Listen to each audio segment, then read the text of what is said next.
September 19th meeting of the Blackstone Millville Regional School Committee to order. If you would mind, join and move. Stand for the Pledge of Allegiance. Oh, way up there.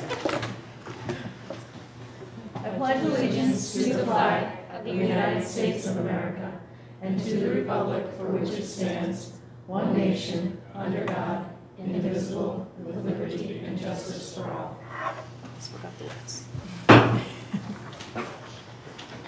All right, welcome everyone. We'll do an introduction of members. Hi, I'm Jenna Castelluccio. I'm student council president. Tammy Lemieux, Blackstone. Tara Larkin, Millville. Erin Vanasco, Millville. Jane Reggio, Millville. Jack Keefe, Blackstone. Karen Vernon, Millville. Sarah Williams, Blackstone. Danielle Catalano, student council vice president. Jason DeFalco, superintendent. Matt Aaronworth, assistant superintendent. Welcome everyone. Thanks for joining us tonight, and thanks to Jesse and Tim for moving our location and making us fabulous. Don't forget, make me look good. It's all about the lighting. Any public forum? Come on, babe. Sure. Sure. Good evening. My name is Patty Rodriguez. I'm the secretary for BMMA, which is Blackstone Millville Music Association, and we're here tonight to cordially invite you all to our show this weekend, our home show. It is called Young and Beautiful. I have invitations for all of you and a complimentary pass for the entrance. Thank you. Thank you. Do you need help? Thank you, Patty. Oh, look at how pretty the invitation is. Yeah, this is fancy. Like, it's so fancy. Look at this. We should show Don't be them. nervous. We should get to see how pretty this is. It's super Oh, pretty. okay. Okay. Thank you, ma'am. Be there. We hope that you're able to join us. Show starts at 6 p.m. It's at the Medway High School in Medway, Mass. The address is on the invitation. And do you need help Like volunteers. that night? We have a there lot some- of volunteers. We do but- a lot of volunteers. So you're- It's an all-day event. We start Right. loading at 10 o'clock in the morning, and you know, Blackstone doesn't go until 9 o'clock at night, so it is a long day. You know, we could always use help if people want to show up, and we always have something they can do. Okay. The parking starts at like 5 o'clock, so but you know, bands usually get there right about that time. There'll be refreshments there, and We have a bake sale, we have raffles, we have a 50-50. merchandise tick, yep, 50/50. raffle. Okay. Candygrams and airgrams. Yes. That's why I'll be That's where we- selling the candy. What's an airgram? So you can purchase, and then the money all goes to the band, and they will make an announcement. Your message gets announced before your child's band. So there are 11 bands this Yes. year. So clearly we hope to sell them to even out of town bands. Right. In between the 11 bands, I think Mr. Shaper said that it's approximately 300 to 500 kids that'll be attending from, as far as Danbury, Connecticut. And I don't know about any of the local schools that'll be down there. So it's a good time. And Well, good luck. weather's supposed to be really good for us too. Yeah, it's a- Perfect fall day. Yep. That's awesome. Well, best of luck. Thank you very much. Anybody else? Thank you. Thank you. Thank you for the Thank you. tickets. I will be there.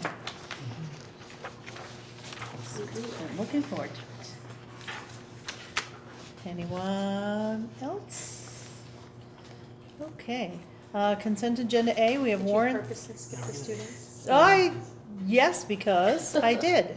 No, I don't know why. Okay. No. I just wondered. We want them here all Different, night. we want them here to stay the whole time to listen to the word they're like, session. is she kidding? We have guests who are here to watch our meeting, and we're doing such a great job. Sorry, All right. Jenna. The school year started off with a great start. We had our community reading day last Friday, September 14th, and on this day, all the high school students joined a workshop to do a community activity such as cleaning up around the senior rock or creating care packages for people in need. We also watched a movie relating to our summer reading theme, which was community. There was a great outcome, and the students had a really fun day helping out the towns. The elementary and middle school Meet the Teacher nights were last night and were a great success. Students from the National Honor Society and Student Council held a babysitting area where the younger kids could have fun while the teachers met with the parents. And the high school Meet the Teacher night was tonight. So our marching band has been off to a great start this season. Our first show was September 8th in Bethel, Connecticut, where we got second place. We also had a show this past Saturday, September 15th, where we came in first place in getting the overall high score of the night.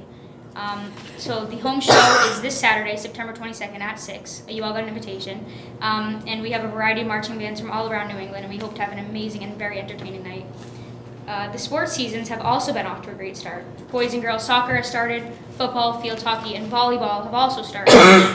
Boys soccer has played one home game that was against Bellingham on September 10th, and their next home game is September 21st at 3:15 against the Worcester Burncoats.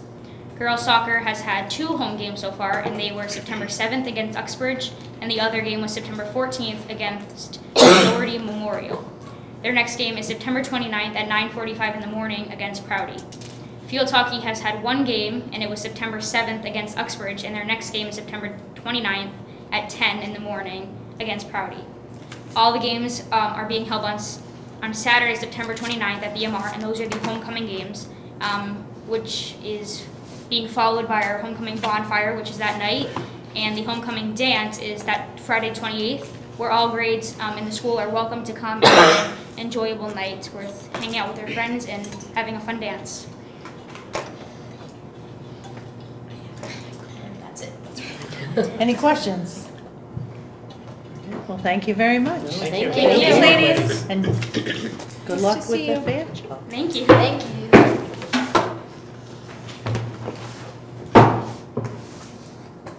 Okay, good. Consent agenda A, warrants and minutes of the meeting from August 16th and September 5th. I will entertain a motion to approve consent agenda A. So moved. Moved by Jack, second by Karen. Any discussion? All those in favor of consent agenda A, say aye. Aye. Any opposed, say nay. Abstention? Good.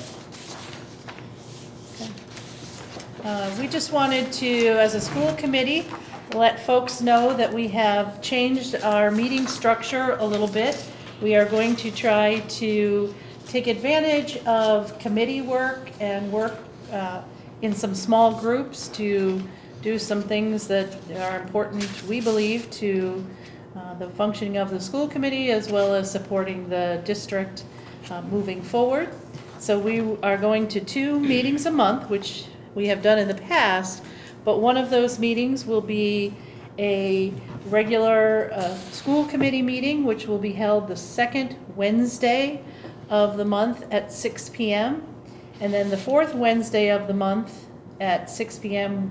there will be workshop meetings for the different, might be a whole committee workshop or it might be individual subcommittee workshops, depending on the need at the time. And we're going to try this format till January and then reevaluate at that time.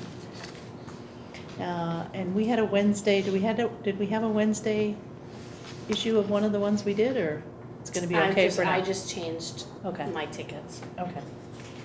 I had theater tickets, so when we were talking about Wednesday, I hadn't gotten them in for this season, so it wasn't on the forefront. I was like, yeah, I can go around it, and then I got my season, and it's all on Wednesdays, but it's okay. I was able to transfer them Okay. to decent seats. Well, no. It took a hit in the luxury box section. Oh. Just kidding. I'll be fine. Well, thank you.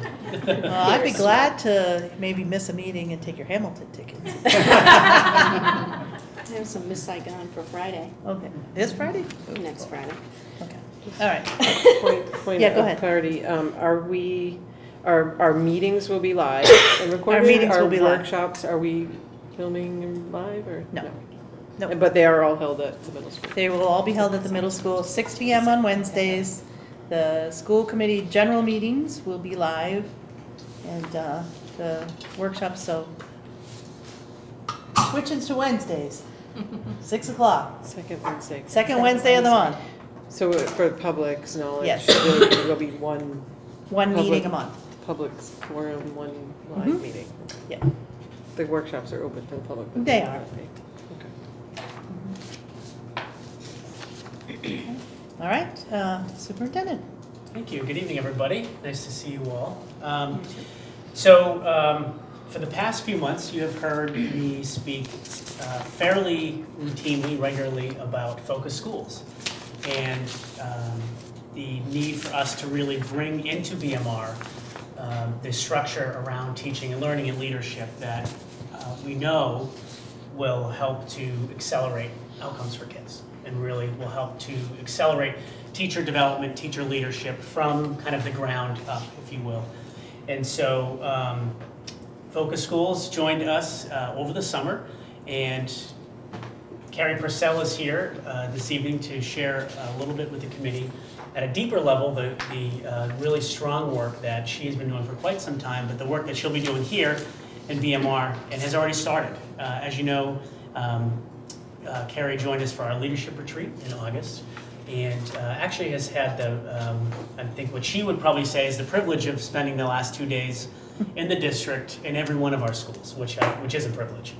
And so with that, I'm going to turn it over to Carrie and give her a chance to share with the committee at a much deeper level the great work that she has done with Focus Schools. Sure, great. Thanks, Thank you so much for having me. And Jason said I get 3.5 hours tonight. That's exactly right. And if you go over, that will be a problem. Okay, all right. So 3.5 hours or under, there right? You go. Okay. So as Jason said, my name is Carrie Purcell, and I am super honored to join you tonight to share a little bit about the work that's ahead of us in BMR in relation to building capacity in school leaders. And by school leaders, I'm talking specifically about teacher leadership as well as principal leadership. Our job when we join a district as a partner is to work ourselves out of a job. So in August, I started working myself out of a job because our hope is that every time we're here, we're leaving a nugget, a next step, an idea that's going to build capacity in those people who are in front of your children every day. So as Jason said, this week I was able to get into all of the schools, have a chat with the principal, go out and look at some classrooms, talk to kids, which is my favorite, see kids reading, just write books, see high school students sort of grappling with learning, and then give principals some feedback. This afternoon we conducted our first instructional leadership training. We're starting just with principals to give them sort of an understanding of the work at large, and then by about second semester we'll be inviting teacher leaders who will become members of the instructional leadership team and drive this improvement work. So at the end of 3.5 hours or so, maybe really just 20 minutes, I'm going to run you through sort of the big picture of what the work looks like, what you can expect from us, and what you can hold us accountable to when you think about Focus Schools as a partner. To give you a little bit of information about myself, I was an educator in Illinois for 21 years, did lots of things from elementary to special education, to principaling, to mentoring principals within my district. So I was a part of this work on the other side of the table. I was a receiver. We were an underperforming school. We were able to turn our data around, make good growth for all students that we served.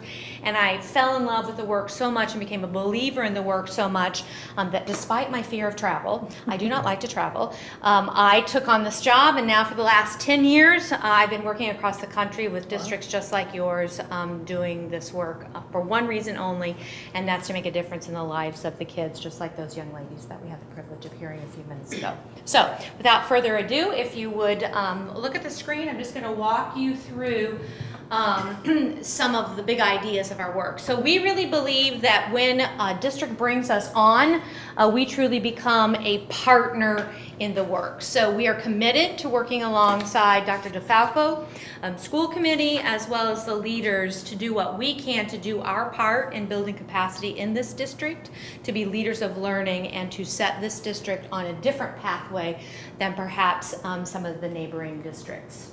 We do that, and we're going to unpack this a little bit more in a few minutes. We do that through what we call a focused framework. It's 7 principles, 7 beliefs about how we can change systems and structures and how we can build capacity, as I mentioned a moment ago, in principal leadership, in teacher leadership, in students and parents and the community. Because we believe the expertise is right here in this district, right here in your school buildings, and we just have to be able to tap inside of each of those people and bring out the very best that we can in them. We traditionally partner with districts for a while.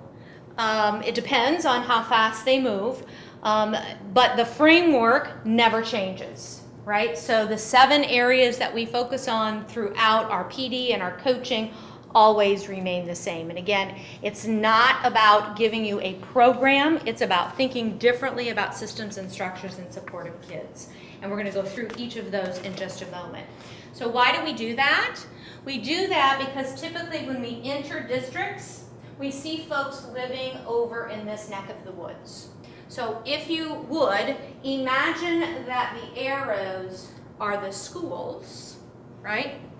And the circles are various departments, various state demands, various accountability mechanisms that are in place.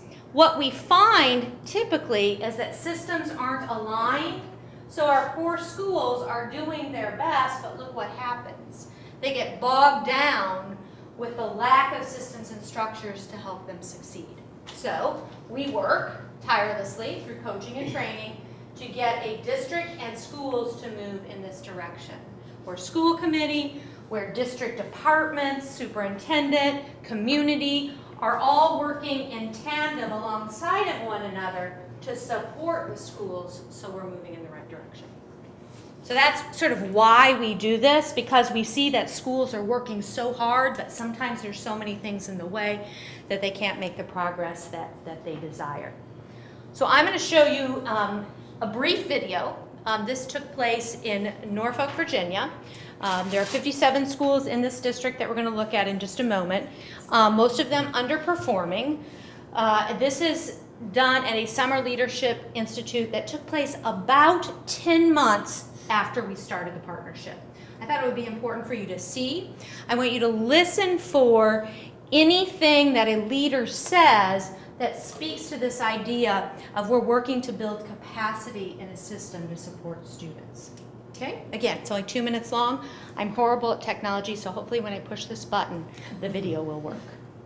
Focus Schools has helped us to regain the one vision, one division, one goal of being the best that we can be for all of the students that we service. It's provided us a central focus or rallying point for all the teachers to think about instruction and how to work the instructional focus into their daily lessons. Beyond just ownership and buy-in, everyone having a voice means that our instructional focus truly is of the entire school.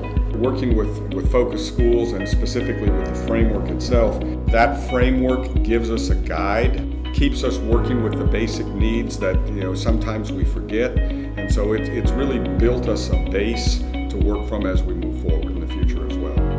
I think it's through those shared conversations that we begin to move the needle on success, and there's no more mystery about what we're doing and how we're going to accomplish it. Working with the framework this past school year has really given power to the teachers. And so teachers have appreciated the empowerment about the instructional decisions in the schools. Working together collectively has allowed us to work with our instructional leadership teams at the school level to demonstrate what true collaboration should look like. Our third grade group made tremendous gains this year. For math, we went from 29 to 61% pass rate in third grade, and then overall reading, we improved about 4 points, and I'm expecting to see even more positive results across all content areas. We have had an increase in our writing scores and our English scores overall, but the greatest thing for me as a principal is really laid a foundation of unity. It's helped to build the culture of strong teaching and learning in order to move us forward to get greater results in the future. The relationships that have been in these 2 days will be a game changer for what we're doing in Norfolk Public Schools.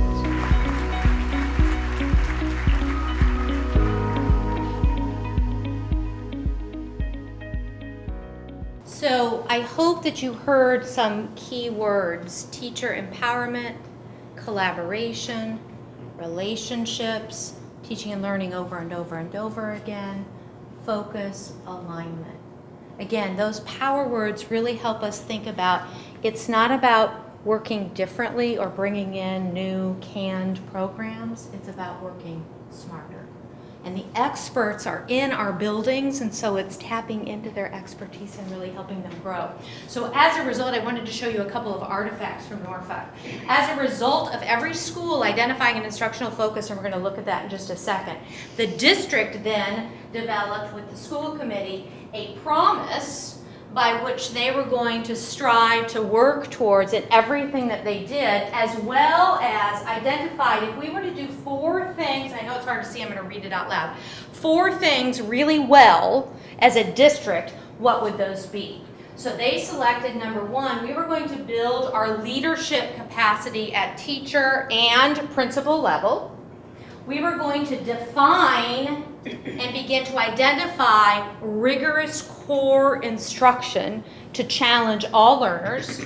We were going to do that through a focus of literacy, making sure literacy was a part of what was happening in all classrooms. And last but not least, and the superintendent believes most important, we were going to be innovative in our approach.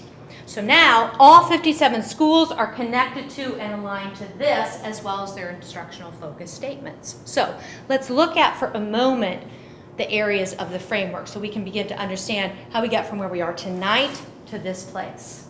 So focus framework 1, remember that big framework that had the 7 areas, is the first thing that we're going to do once we get ILTs established. Leaders at the school level will use data to identify and implement a school-wide instructional focus that they will use in every classroom, every day, with every student, because they believe that the data says if we did this better than anything else, our teachers would grow. So I have a couple of examples. This is an elementary instructional focus from a school in Worcester around reading comprehension. This is a secondary focus from a high school in California, think with ink. It's really about this idea of writing to show what we know. And both of those instructional focus statements you can see evident in the entire school. Does that mean we don't do other things? We don't do other content areas? Absolutely not.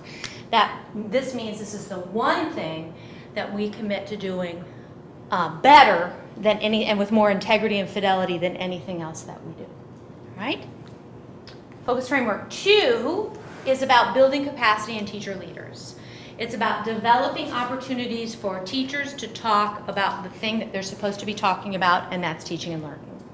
So building in frequent professional collaboration teams to improve teaching and learning, eliminating all other kinds of conversation and making that happen somewhere else.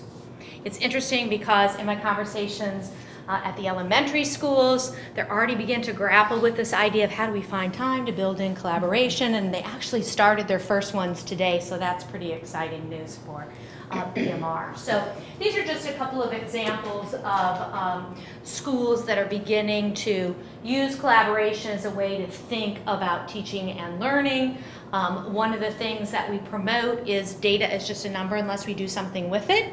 So during teacher collaboration time, we invite folks to bring the data and to identify the amazing things that are happening and figure out how to build on those.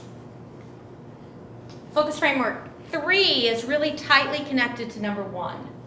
So focus framework 3 says we want to help schools to identify, learn, and use evidence-based instructional practices to support the needs of all learners.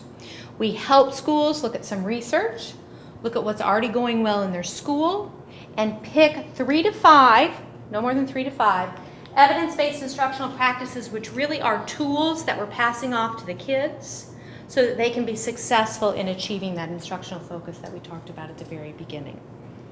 So we spend a lot of time in training on this because one of the things that we see that happens is teachers say, well, I do that. And the other teacher says, well, I do that too.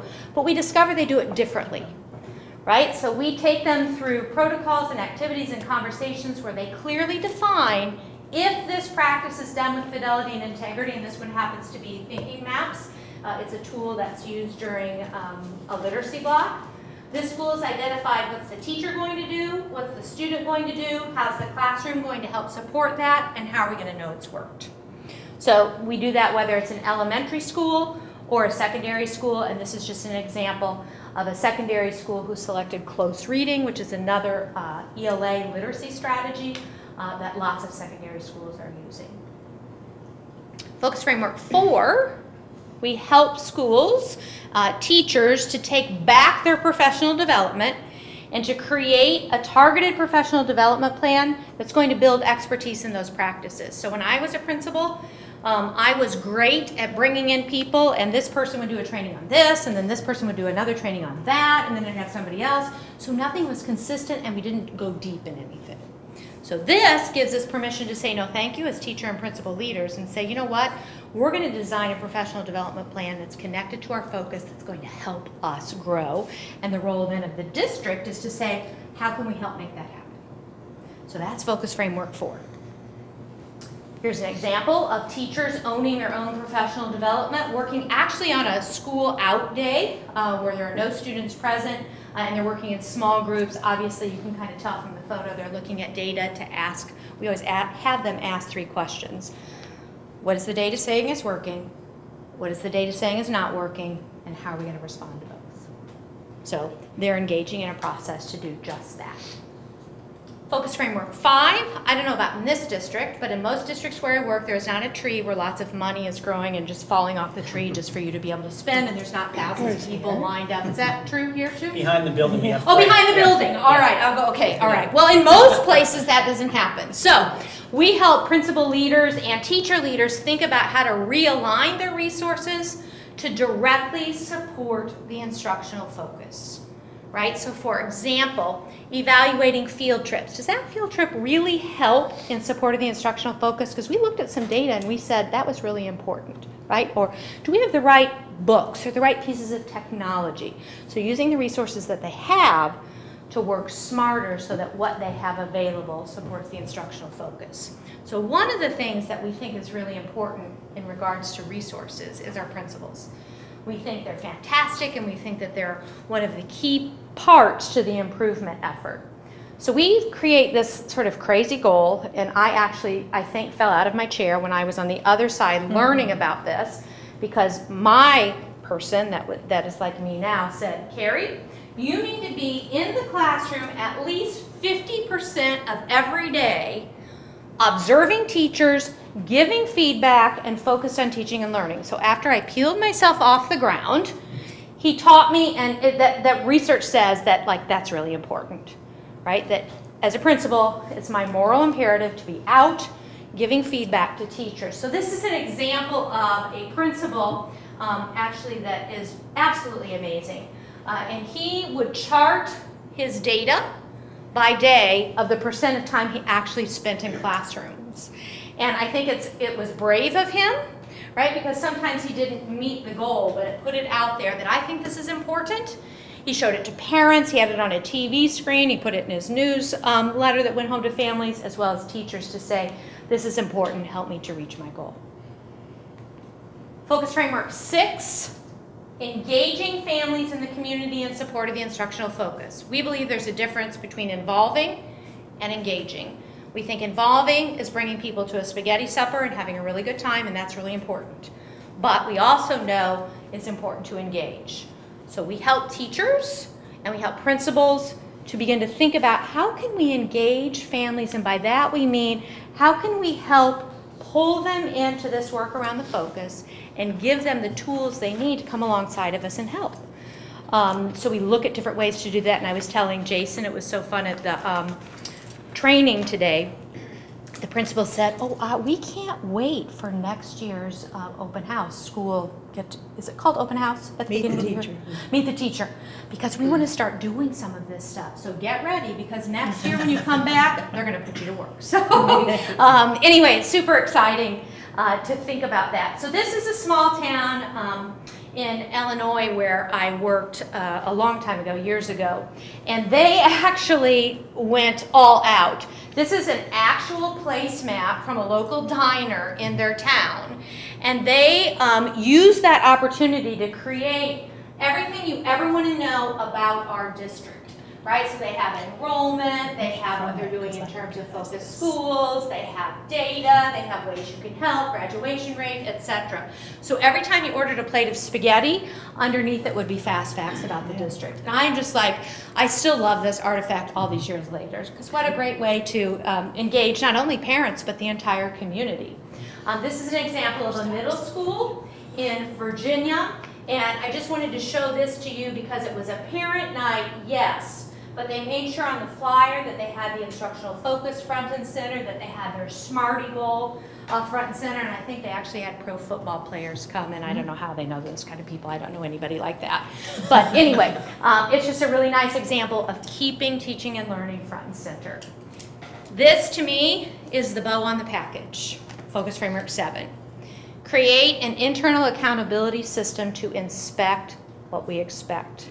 Because at the end of the day, our job is about helping students grow. Every day when we drive into the parking lot, it's about how am I going to help all children from wherever they're at, take them to the next step. We believe it's about a treasure hunt, finding what's working and building on that. We don't believe it's about a witch hunt, beating down things that aren't going well. So I wanted to show you some examples of different kinds of data we help people collect. This is a district glance at how they're doing in terms of their state assessment. This is from the district where we saw the video, and this was after our first year of partnership. We also have folks post data by school.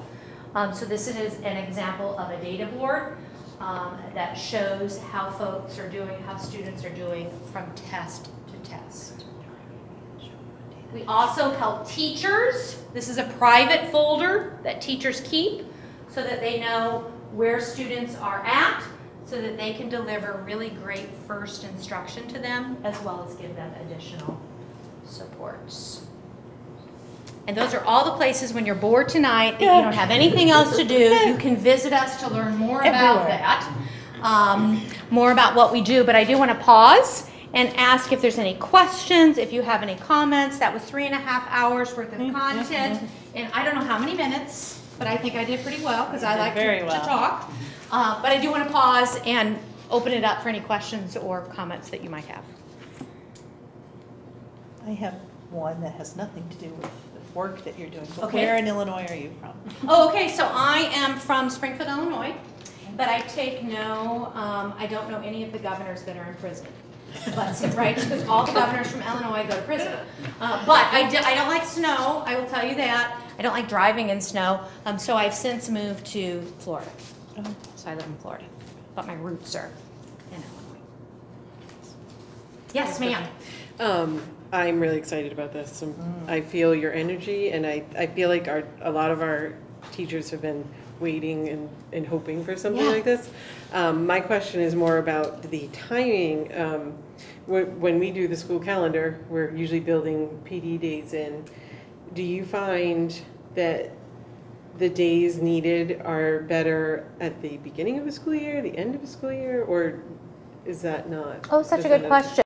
So we think the more PD days we can have, the better, just to tell you the truth. But also interspersed throughout the calendar, because what we like to do is we don't like to open up someone's brain and throw everything in all at once. We like to teach a little, go do a little. Teach a little, now you go do a little. So if we could do them periodically throughout the year, that'd be awesome. Great. So we have very scripted time, as you heard our teachers say, where are we going to find the time to do this? And we are entering a negotiation year with our teachers union. Yes, what are the words we should be using to encourage them to increase their PLC time or their teacher meeting times or their team times or their, how do we sell it? How do you sell it? Yep. You sell it based on what we believe that the single most important person in that school building is that teacher in front of the children. And they're leaders in their own right. We have to honor that and give them the professional space they need to talk about teaching and learning. Right? I was speaking with a principal who said that made that very comment. And I said, well, if we don't take away a little bit of time from learning or add some more PLC time to build people's muscle around getting better at teaching and learning, then it's just going to be the same old, right? Right. So we want to gift them with that time, but time isn't just the only answer. We also want to give them the tools about how to best use that time. So I have lots of little words and phrases that could be helpful that I'd be happy to write down and pass along to anybody who would like to have those, because as a principal, that was a game changer for me from the principals. Yeah. Right? So, hope that helped. Any other questions, comments? Stop talking now, Carrie. Do we have this in our package? I haven't looked at my email today. We do not have Not this. the PowerPoint, Yeah. but we could send the PowerPoint to the committee. Absolutely. Yeah. Yes. Do that. Yes. I don't think I gave it to our friend Tim. I don't think the video quite worked when I gave it to him, so I'll send the link too in case you'd like that as well. Sure. Thank you. You're welcome. Any other questions, comments, concerns? Well, I'm super excited. Yeah. I mean, we are totally to have you. excited. Yeah. Especially after these 2 days, because I was like down on the floor with kids and tell me what you're doing with your. So there's great work going on, and you have nowhere to go but to the moon and back again. So thank you so much for this opportunity. Thank you for your time. We sure appreciate it very much. Very much. Thanks. It's almost hard for the principals to be in the same room with me and Carrie with the energy. Yeah. And Stop already. the intensity of the energy. No, they go home and they go. We kind of bookend them and make them sit right. between us so they can't get out. There's no escape. And that's a good thing. That's It right. is, it That's is. right. They're loving it. I'm sure they're loving it. Yeah. I think it's very refreshing. thirsty for Yep. this. Yep. Yep. Good. Great. And so when we talk about the work around developing our teaching and learning and really kind of fine-tuning the what, fine-tuning the how, focus on the leadership, I mean, those areas that Carrie just went through is exactly how we're doing it. So it'll be fun to watch us evolve and develop over the next few years. And you just wait, principals and teachers will be up here sharing their stories soon. Don't you worry, we'll get them here. So. Carrie, thanks so much. Oh, you're welcome. Thank you. And so shifting gears, another individual who's very important to our work, in particular this year, in particular my work, as a new superintendent, is Dr. John Brackett, who is my coach and works with the new superintendent induction program and spends time with me as well in schools and gives me feedback on my leadership and just how my work is being received and how I can fine-tune that and strengthen that. So I get the privilege of spending time with John as well and taking his feedback, but then also attending monthly new superintendent induction content days, as they call them, to really look at the work as superintendent from the instructional leadership perspective, which really just means being a big teacher. And so I think one of the things the committee knows is just how important teaching and learning is to me, and that other than safety, that is our top priority in BMR. And so Dr. Brackett's here to talk a little bit about some of his work with the new superintendent induction program and some of the work he's done. He's also visited our elementary schools and gave me feedback on my feedback. That I love. Everybody's that I walking love. So as Jason said, my name is John Brackett, and I really have what I consider to be an honor to work with Jason over the course of the next 3 years as part of the new superintendent's induction program. NISIP, New Superintendent's Induction Program, is a joint effort between the Mass Association of School Superintendents and MASS and DESE. So I think this is the 9th cohort of the program, and it has grown a little bit. This is the largest group in this year's group is the largest group of new superintendents that we've ever had in the program. So Jason is a part of the 9th cohort, and he and I have been working together since July.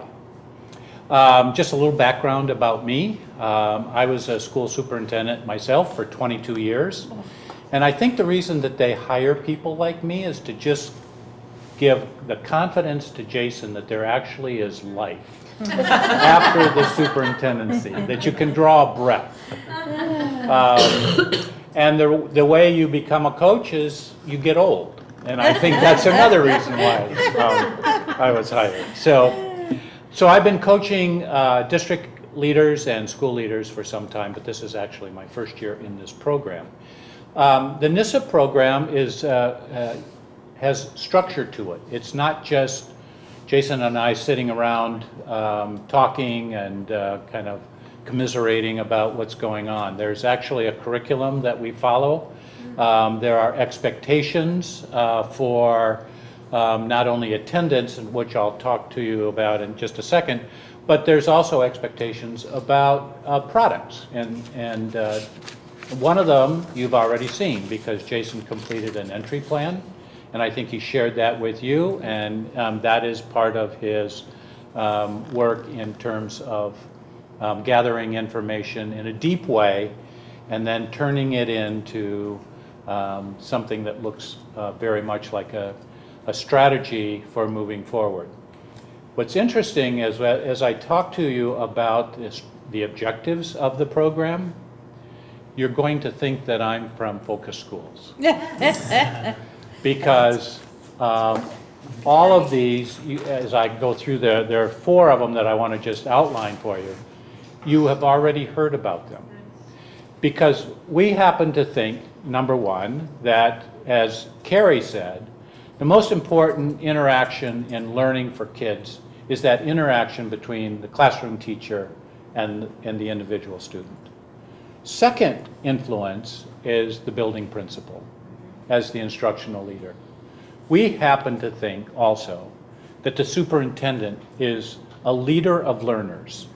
And as a leader of learners, that requires a focus on teaching and learning. And that's often hard for superintendents to get their head around because of all of the things that keep coming at them from all different kinds, like mold and other things that come up, budgets, those kind of things. But one of the things that we try to do in this program is keep the superintendent kind of grounded and focused on teaching and learning. My role, so let me just go through these objectives. One is, the first objective is to just help the superintendent, in this case Jason, to develop a deep understanding of the skills around always thinking and acting strategically. We sometimes talk about a big S and a little s. The big S is the strategy. That's something that you will see, and those are the things that you will be doing. The little s is how you think and how you plan and how you make decisions that will ultimately get you to a successful big S. So thinking and acting strategically. The second thing that the second objective is to help the superintendent keep the focus on teaching and learning. As I said, that gets kind of diluted over time.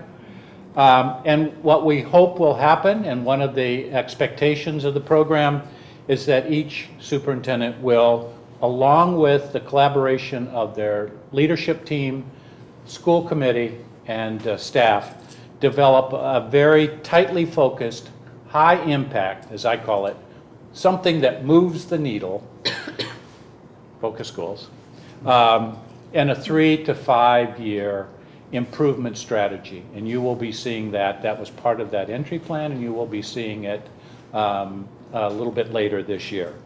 The third objective is to develop the leadership capacity in the schools, and also by developing an effective leadership team and developing strong working relationships between the superintendent and the school committee, leadership team obviously, the community, as well as staff and unions. So that's the third one.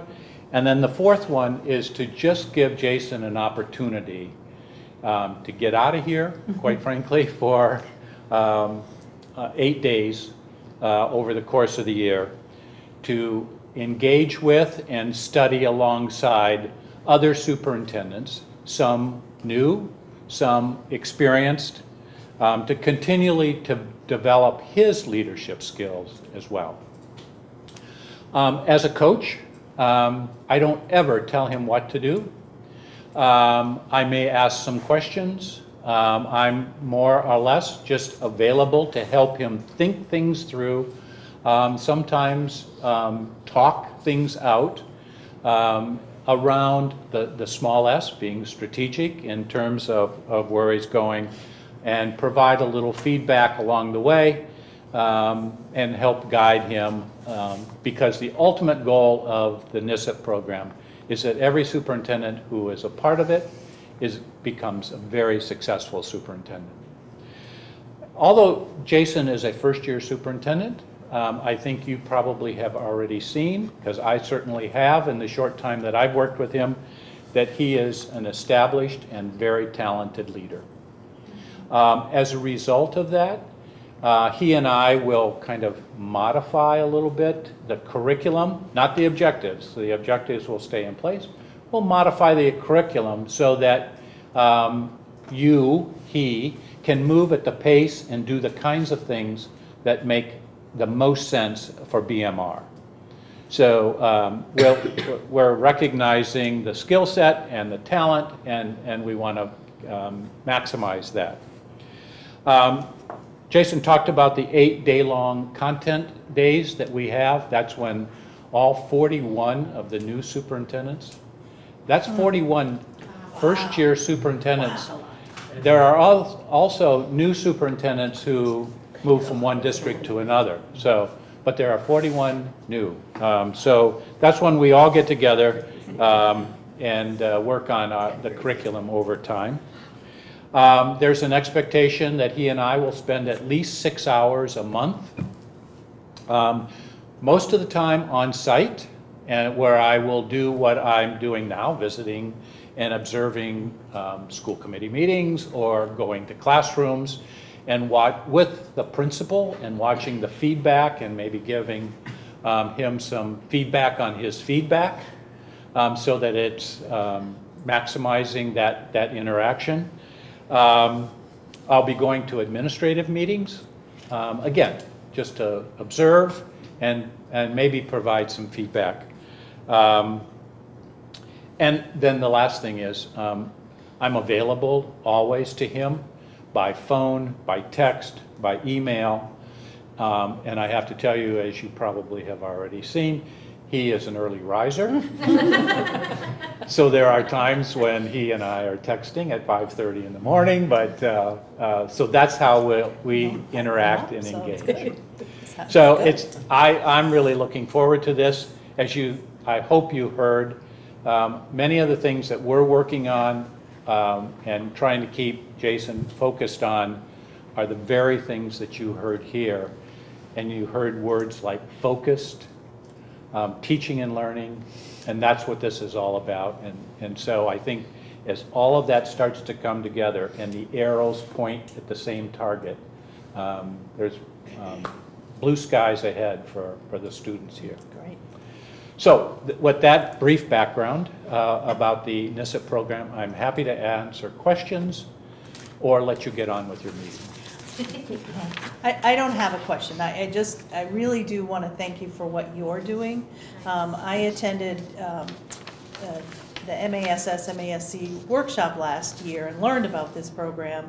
And when we knew we were hiring, it was in the forefront of all of us from the get-go that regardless of who we got, they needed to participate. But we didn't really know that much about the program, just that it sounded good, and knew that there was a mentoring part of it. And superintendent is a very lonely job. Yeah, and so to have that mentor, to have that coach was really important to us.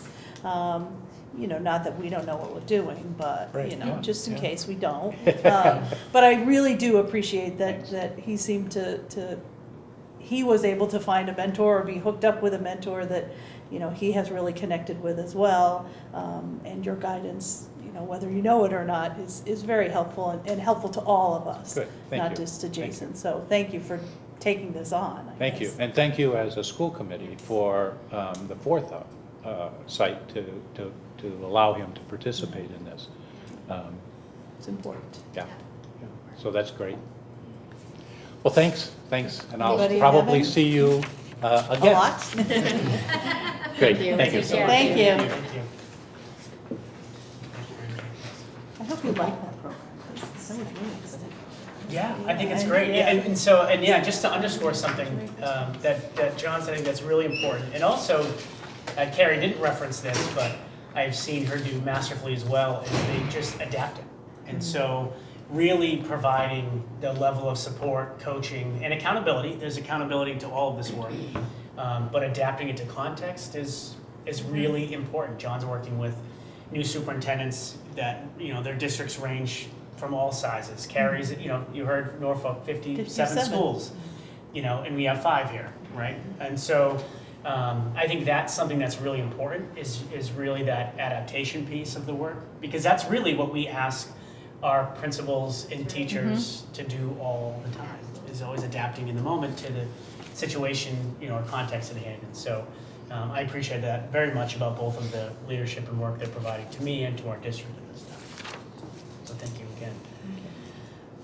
And so shifting gears, we're going to talk a little bit about the next generation accountability system. And this is a really important piece of our work. As we know, as a school committee, as we continue to, and leadership team, as we continue to really kind of re-anchor ourselves and get those arrows pointing in the same direction, we know that that direction is improved teaching and learning. And so it's really difficult for us to figure out where to go if we don't really know where we are.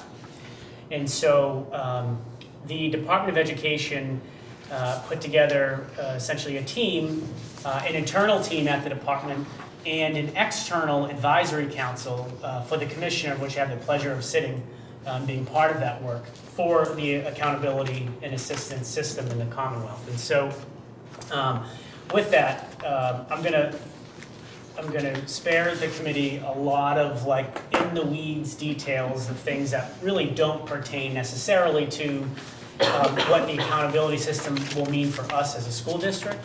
But I do want to go over some very important pieces of information because, as you are aware, the data has been released, both the performance data, student growth data, and also the accountability data in terms of how our schools ranked to other schools in the Commonwealth and how our schools have grown from last year to this year against themselves. So they're a kind of personal record, if you will. And so that data is going to be released publicly a week from tomorrow, which is the 27th of September.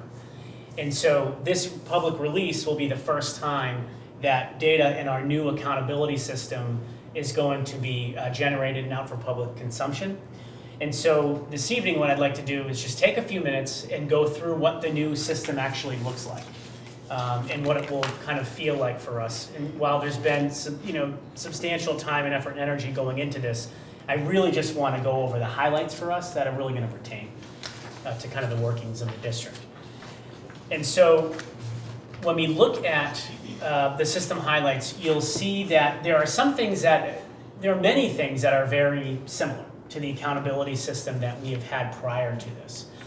And so this idea that we will have new accountability indicators is important, because we're going to talk about what those are and how those new indicators are going to impact our overall school ratings and kind of where we fit in the grand scheme of things, if you will. So there are new accountability indicators, which we'll talk about in a few minutes.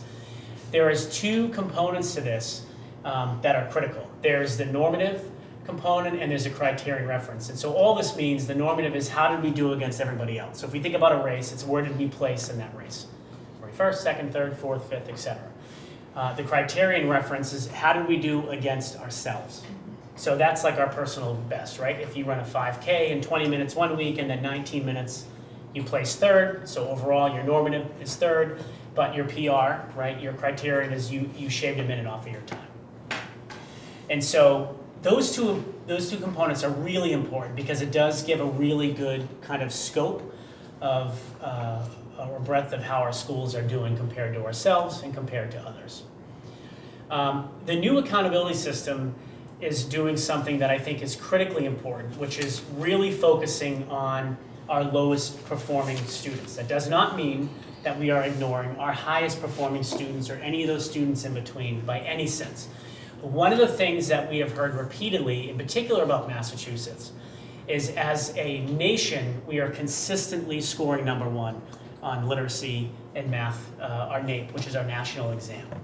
If you extract Massachusetts out of the international math, science, and literacy exams, we are in the top 5, with China, Singapore, Japan, I think Sweden is the other one. And so as a state, we are doing incredibly well. However, we are doing incredibly well with our top performers. We have the largest achievement gap in the nation. So while we perform well comparatively, we also have the largest achievement gap.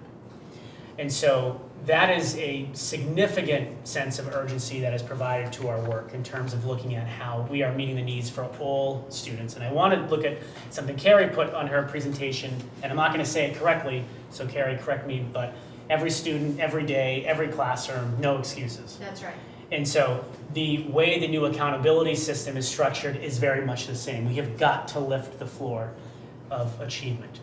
And with that, we will increase across the board. The other piece that is going to feel, this part I think most communities, I know from, I've had about a half dozen parent meetings in the past couple of weeks, of which parents have shared, we're a level 2 district, and so I know this information is going to impact every community for that matter, but the leveling system is gone. Schools will not be leveled, districts will not be leveled. There is a new way of measuring that, which we'll talk about as we kind of move through this. So let's just briefly look at the accountability indicators. And so many of these aren't new. You'll see 4 or 5 bullets here underneath this ESSA being the Every Student Succeeds Act. And so the first is framed around academic achievement, which is nothing new, right? We know that. We've looked at proficiency rates for a very long time under MCAS. And so we will be looking at achievement for English, math, and science. We also have student growth percentiles. And so we know that that isn't new either. SGP, people have probably heard that referred to. And of course, your average student growth is 50, right? The 50th percentile of growth. And so that measurement is the same. For high schools, graduation rates and dropout rates and extended engagement rates are part of that same bucket. So kids that need a little more time than 4 years to get through high school.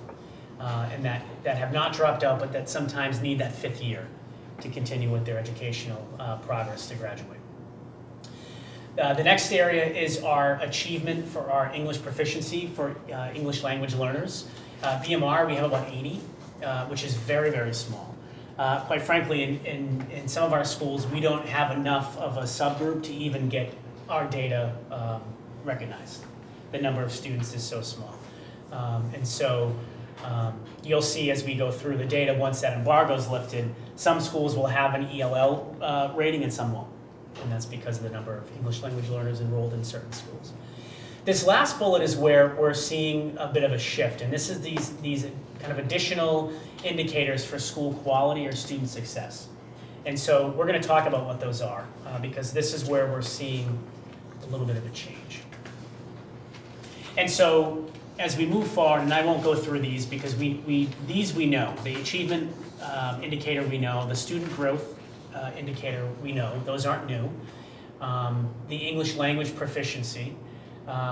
This is essentially a different measure that's been created. We've always looked at English language proficiency for our English language learners, but we had it set up in our prior system as bonus points.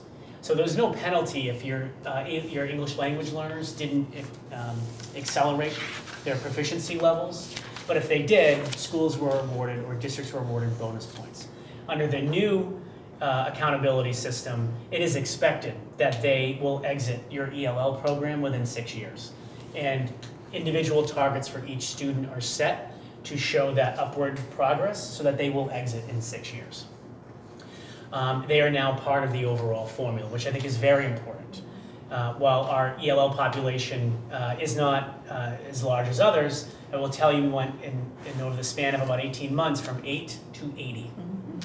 And so there's a lot that needs to be unpacked with that in terms of the identification process in itself. But one thing we know for sure from speaking with superintendents across, just recently in one of our neighboring communities yesterday morning, our ELL populations are not getting any smaller anywhere. And so this is an important piece to be aware of. The last area around the additional indicators, this is a very, very important one, in particular for us, which is chronic absenteeism. And so that is being defined as students that are missing 10% or more of their days in membership. You have to be enrolled for 20 days in a school to be considered kind of at the threshold of when your 10% will start counting. So if you're wondering, well, how long do you have to be in? So once you hit that marker, it actually starts to, it starts to kind of tick, if you will, or count the times or days absent. Something that I think will be a very eye-opening piece of information for our community and communities like BMR, doctor's appointments, dentist appointments, that is not excused. Those are unexcused absences. And so in terms of how we have to measure this in each one of our schools, if a child stays home to go to a doctor that particular day or go get his or her teeth cleaned, they are absent unexcused. And while there's a medical excuse for it, it is still marked as unexcused because the expectation is those appointments at best should be vacations, after school, before school. And I understand, I'm a parent too, so I can see all the faces around the table. I totally understand. But I want to share that right up front because I do envision there being a lot of conversation around that particular indicator as we start to look at our data. And if I could, I want to point out too, because I also got this summer in a workshop, and this data that we're looking at right now is the non-high school. So this data in absenteeism is the elementary school kids where parents have had the tradition of, oh, it's elementary school, we can take that week's family vacation, or we can, take the extra days here and the extra days there. And so it does add up very quickly. And as you'll see as we go through this, and thank you, Jane, for mentioning this, these are the non-high school accountability indicators. What you will see as we start to go through this is you will have schools that are partially meeting their targets because they didn't hit their attendance numbers. And because we can't teach to empty seats. We need kids in school. And so we only have 180 days with them, which I know sometimes it may feel like a lot, it's not. And when kids are not here, they're not learning. And so we do envision this being a particular area where we'll have to have a lot of conversation with the community to help everybody, kind of wrap their heads around what this means. Is there state support for the absentee issue? So in Rhode Island, we have family court and truancy court and those kind of things. Do we have that here in Massachusetts? We do. We have the same. Active? We have a very similar system. Okay. In Massachusetts, we call it, used to be called the CHINS. It's now referred to as a CRA or a CRAW, Child Requiring Assistance. And so, yes, there is a process for once students hit a certain number of days absent. And the school has provided, a bunch of different intervention techniques and strategies that we will have to move forward with that process. And I can say already we have a few students that we have worked very closely with their families. I spoke with a mother just actually yesterday about an attendance issue.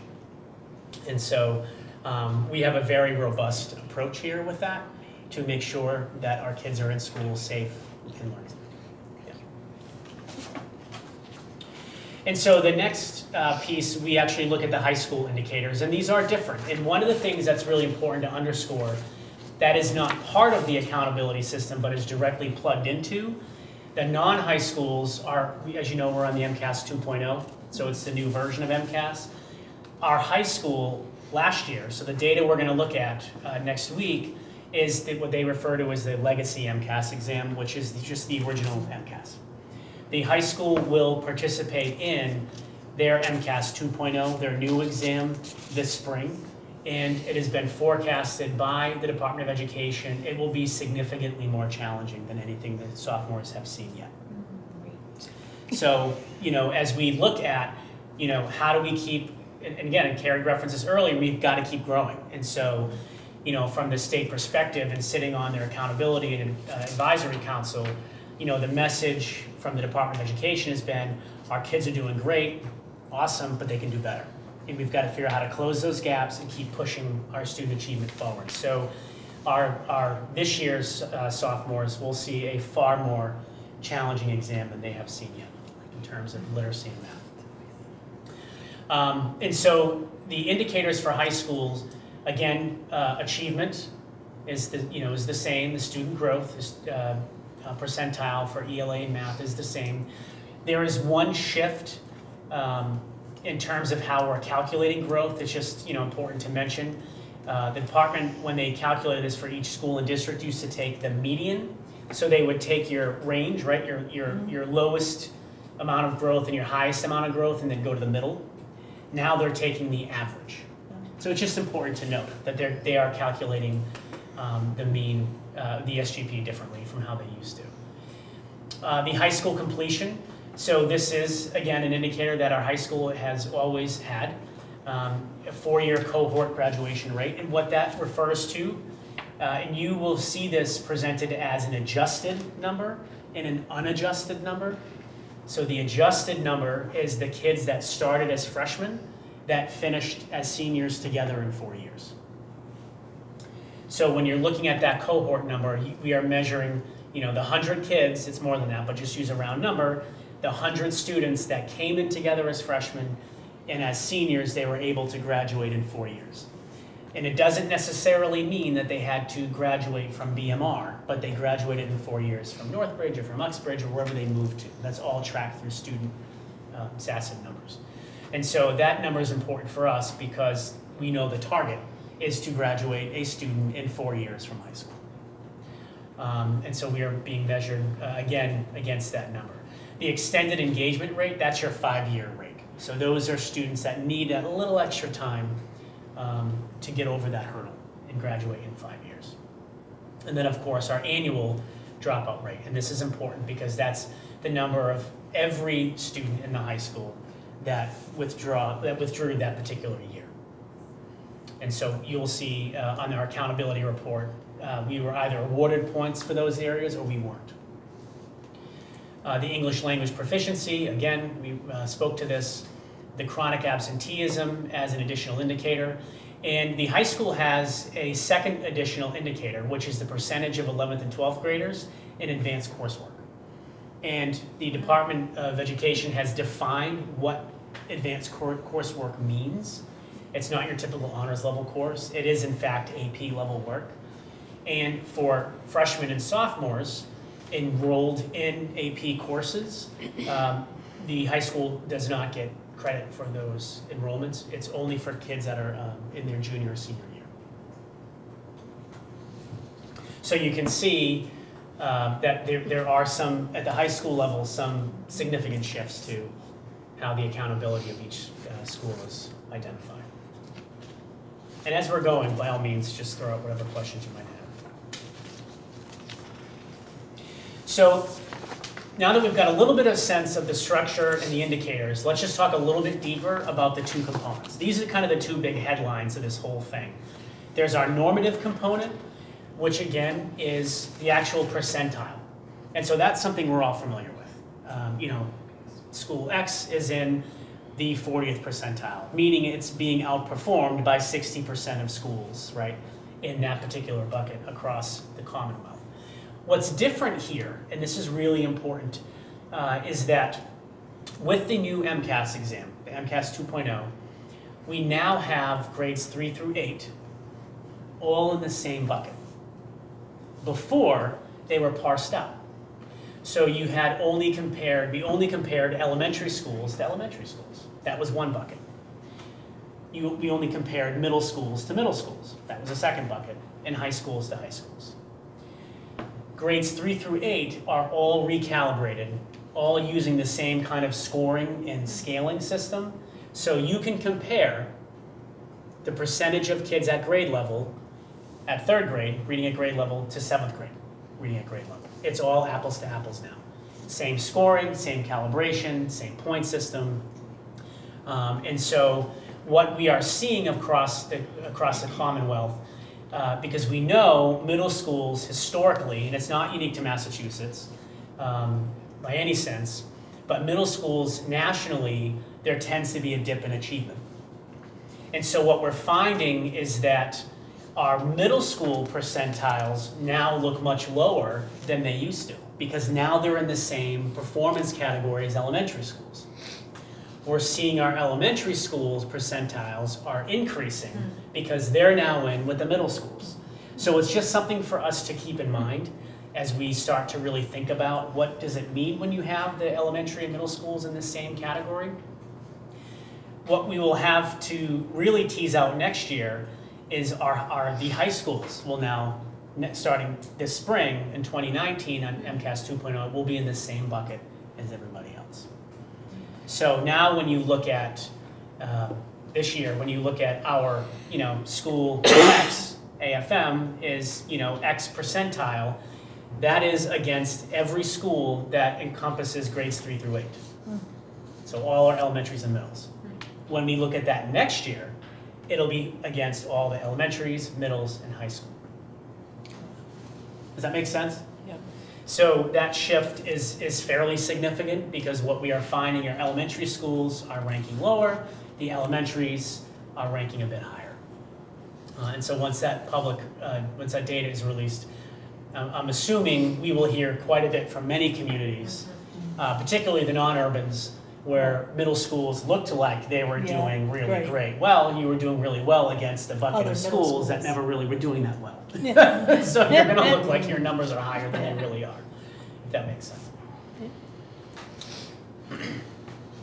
Also underneath this particular category, this is where the department identifies the lowest performing schools in the Commonwealth, of which, BMR, we have none, which is great news for us. But that ranking system is how the Department of Ed determines, the different levels of intervention or support schools need. And we also use this to identify low-performing subgroups, which any school can have a low-performing subgroup, regardless of their overall percentile ranking. You could have a special education subgroup or a Latino subgroup, or ELL, et cetera, that is performing very, very low in any school. The other headline, or the other main area, is this criterion reference component. And so this is how we compare to ourselves. This is how we are measured against closing our own achievement gaps. And so one of the good pieces of news here is our data is going to be released publicly soon. And so this information will have way more teeth and way more meaning when we can actually look at a report of ours and say, like, oh, that's what that report looks like and that's what this means. Right now, I know it's really just kind of words on a slide. But when we start looking at our criterion reference piece, we're really talking about how are we doing at growing our own achievement against ourselves and our student growth against ourselves. And looking at, in particular, two groups of students. And so this is very different. And so this is where, when we talk about rising and really increasing the achievement of our bottom performing students, comes into play.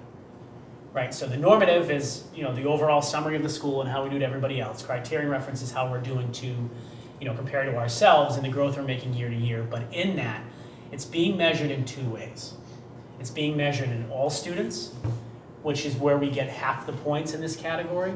And then it's being measured by our lowest bottom 25% of students. And the other half of points we can get in that category. And so you're probably thinking the same thing the principals were when we had this discussion at a leadership team meeting, which was, Jay, don't the low performing students get counted in all students? And the answer is yes. They're all part of all kids, and they're also part of this other subgroup.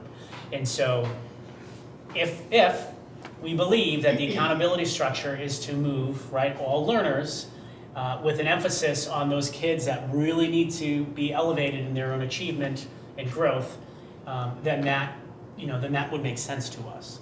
And I can tell you, as a leadership team, that squares with our thinking quite well in terms of what we're trying to do to move the progress of our students. And so you will see that comes into play to really help us identify how we're progressing with all kids and our bottom achieving students. And some folks may be thinking and I want to bust this myth right now before it gets too far out of the gate, that our low-performing students are going to hold us back and that they're not going to, help our schools advance. And I will tell you that it could not be further from the truth. Those students have the furthest to grow and also can show the more accelerated growth in achievement, and can also, with that, be awarded quite a few points for showing growth. And so you will see, I'm sure, not just across BMR, but across the Commonwealth, that in some cases, our lowest performing students are carrying the progress of the district. So I just had to put that out there before anybody starts thinking that, great, we're gonna get double kind of whacked for those kids that aren't growing and we're gonna have to hit those scores twice. In some situations, we should be thankful that our kids are in our lowest performing bucket are growing at the rate they are. Yeah. Can I ask a question? Please. I don't want to. So using this as you're saying that it's compared to a personal record. Are the scores we're about to get next week going to be the starting point, or are they being compared to when we weren't being calculated in this manner? Yeah, so I'm so glad you asked that, because there was this really interesting theory that was floated around called held harmless, right? I mean, I don't know if you heard that. Well, if we go to the park, we're held harmless. If we do this, we're held harmless. So that was in theory for that particular year, but the department has used the spring of 17 MCAS 2.0 data, because that was the first time we took that as the baseline year. So we do have a baseline. We do have a baseline. Yep. Before next week's information. Yes, we do. And so when we start looking at our data, in particular the criterion reference data, this like how we're doing against ourselves, you will see targets were set. And they were set utilizing the spring 17 data, because that was the first time we took MCAS 2.0. Was that the pilot year? That was the pilot year. Yeah. That didn't free matter. year. That didn't matter in terms of that particular year, right? And so as and I think if we rewind our school committee meetings, we said that the DESE does not make us do anything that doesn't matter at some point in the future. So you all were probably are. smart enough to forecast that at some point those numbers were going to be meaningful. And look, I think the bottom line with that is those students never get that year back. And so to say that there is this kind of concept of held harmless, I think we all kind of knew, well, at some point, those numbers are going to get plugged in and come into play. And so, and we're here with that. Well, and you have to start you have to have a start. But was spring 2017 the year that it was a choice? Or no, that was the year everyone did it? So Park was the year before. Okay, yeah. The 2.0. That was the choice year was Park. And so some districts could stick with MCAS, some went to Park, some did a hybrid. If districts that were large enough. I believe in BMR we did Park. We did. Because when I go into all of our data portals and it's all, there's years of Park information. Which I will say, I think was a really smart move for the committee to go in that direction, because MCAS 2.0 is very Park-like. Almost Park with just a different label on it. So I think it was really smart for the committee to move in that direction. So I am the parent on the other end. So you've dispelled the myth that the lower level is going to bring us down. How are you going to dispel the myth that my advanced student who has been advanced, who stays advanced, who continues to be advanced, is going to not get lost in this process? So I'm glad you asked that. So using this data, that's where SGP, student growth percentile, comes into play. And so what I mean by that, there is, again, this thought, well, my kid's already proficient or advanced. Of course, his student growth number is going to be low. That's not true.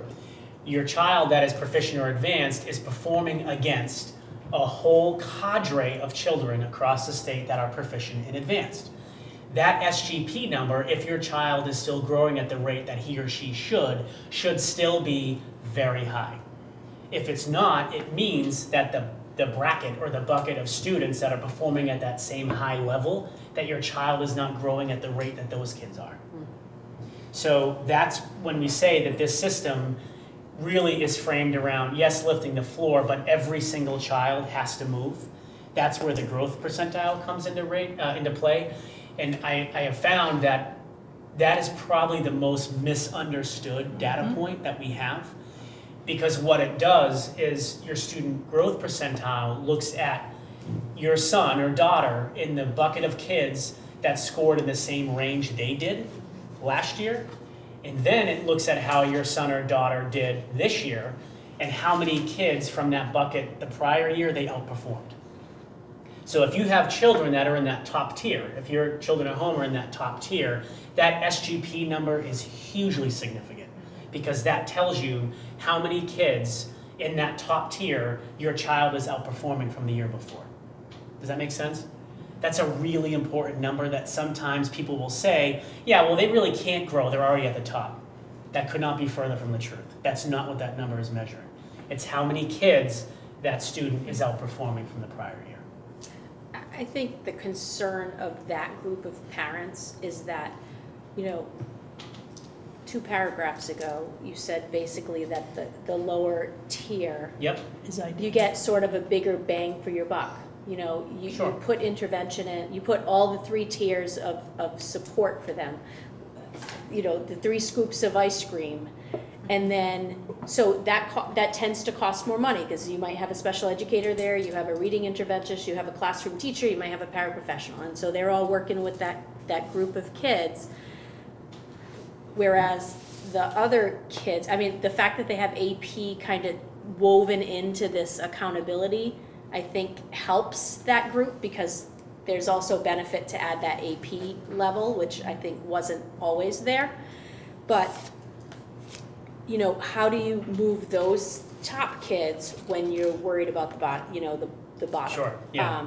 And I actually think that the middle sort of gets lost because there is this focus on AP, and the parents of those students tend to be the ones that, you know, as superintendent, you know, they know the principals. They're here for many of us. And then the middle guys, they're really the ones that sort of fall through the cracks, I think. And I think that as a district, we have to really worry about those kids because they're not your low and they're not your high, so they're not going to be maybe mixed in that. But I think we have to keep them into account as we go forward because at the end of the day, they're just they're average. Yeah, every student every day, every day. classroom. No excuses, right? Karen, but I think so I'm really glad you mentioned this because right now I probably sound a little bit like a robot in terms of going through the data and the numbers, and I want to be really clear.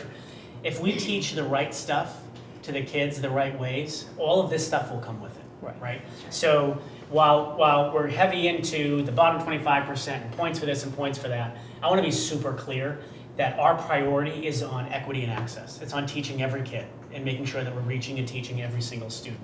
It's not on a numbers game. And so I really want to underscore that we are focused on making sure that we are improving our core instruction every single day in every classroom. That is going to reach every learner at every level. And so, you know, while we're talking about the different weights for things, and I will address that in a second too, Tammy, because that's a great point about that, the more kind of like the technical piece. It's really about equity and making sure that every kid has what he or she needs to accelerate. And so when we shift and we look back at the accountability system, more from a kind of a pragmatic or technical standpoint, there is a weight to all of these different indicators.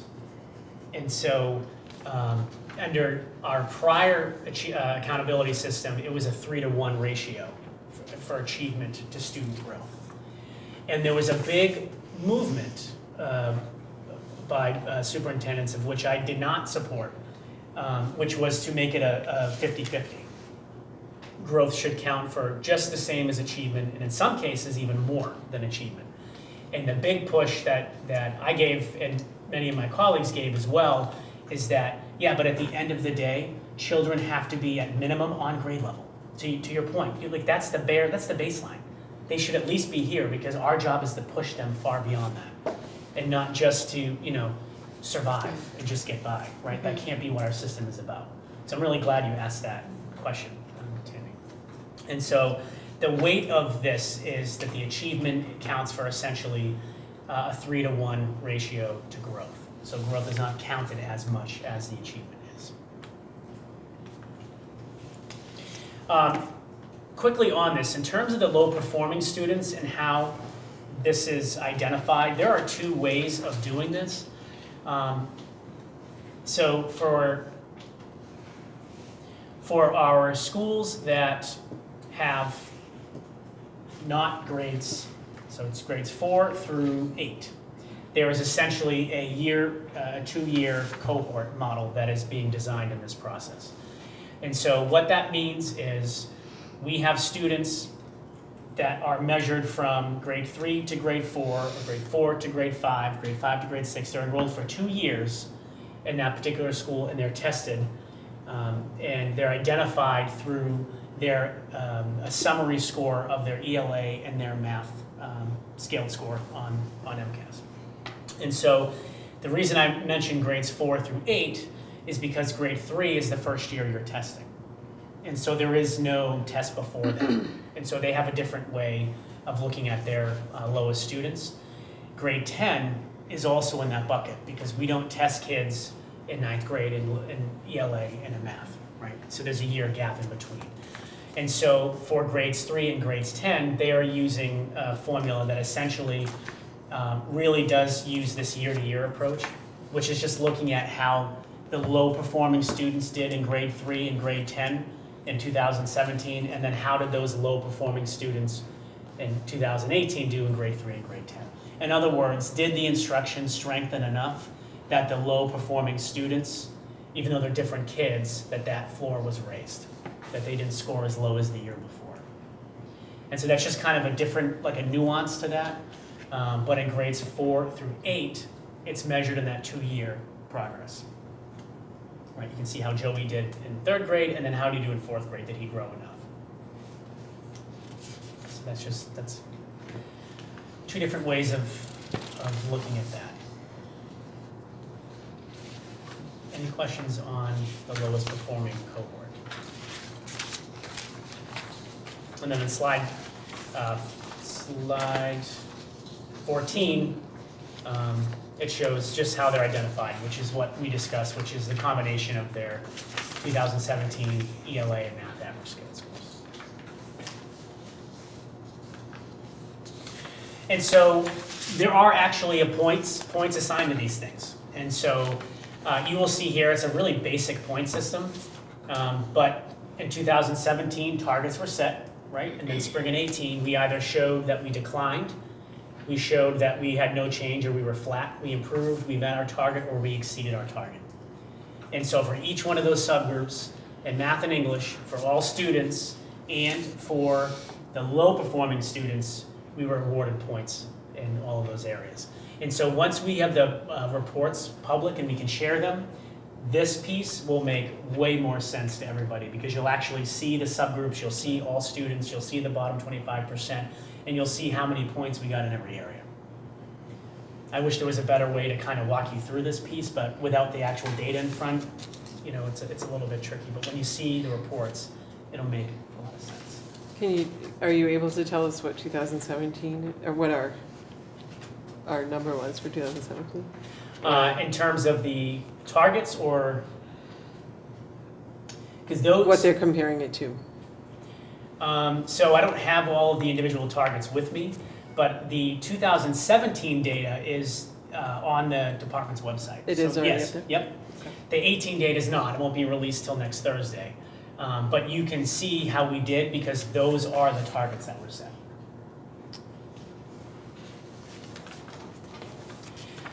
Schools, the categorization of schools is a little bit different. Again, there's no more of this like I'm a level 1 school, level 2 school, all that's gone. And so schools will be placed into categories based on their criterion reference number. That's the overall number of points.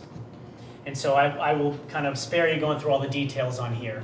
But the kind of the headline of this is that we will no longer have levels to schools. We will know based on the number of points they achieved for all students and for their lowest bottom 25%, whether they did not meet their goals, whether they partially met, whether they met, or whether they exceeded. And that's how we'll be categorizing our schools. And it's outlined right here for you. meeting targets, partially meeting targets. And then the bottom two is focus and targeted support, or broad comprehensive support. And just so everyone's aware, right now, we refer to these as level 4 and 5 schools. And so you can see the criteria reference target. If we are, somewhere 0 to 74% of our points, we're going to partially meet our targets. For us to get to be actually meeting our targets, that would be the 75 to 100% of our points would be on target. And then there'll be recognition schools that are showing great progress or growth. So this, I think when we think about, all right, well, what does all this mean to parents? I think this is really what's going to, like, A, how's my kid doing, right, most importantly, and then B, how's the school doing? What does this mean? Well, we were a level 2 school, but now we're partially meeting targets. Like, okay, pause, what does that mean? Like, I think that's going to be kind of the dialogue that we're going to be having with families. And slide 19 really just explains, kind of what I went through. I'm trying to give you the headlines on this and be mindful of time. And then the last piece is just the school district. And so we were a level 2 district, BMR, and what essentially happened when we were categorized under the old system is we were given the level of our lowest performing school. And so that is no longer the case.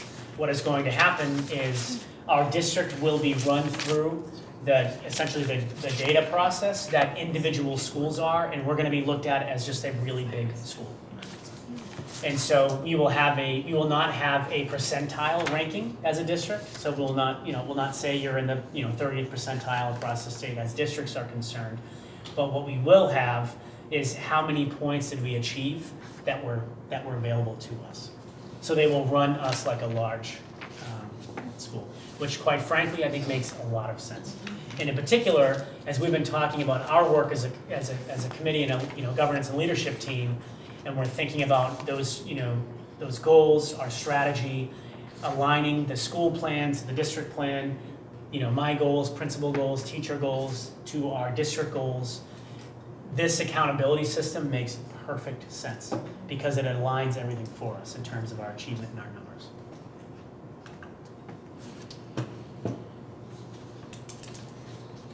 Bueller?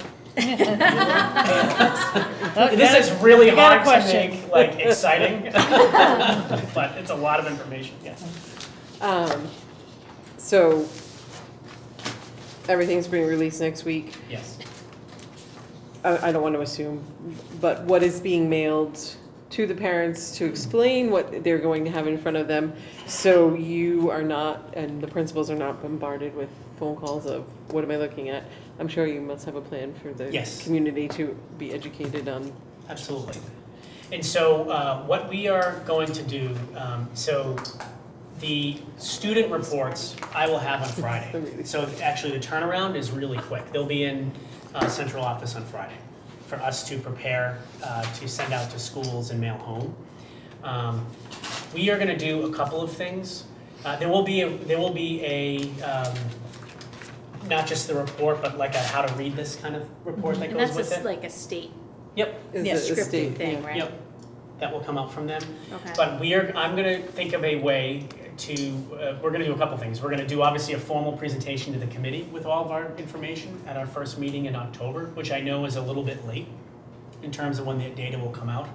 But we're also going to do two, across the towns, two kind of parent, state of the schools nights, if you will.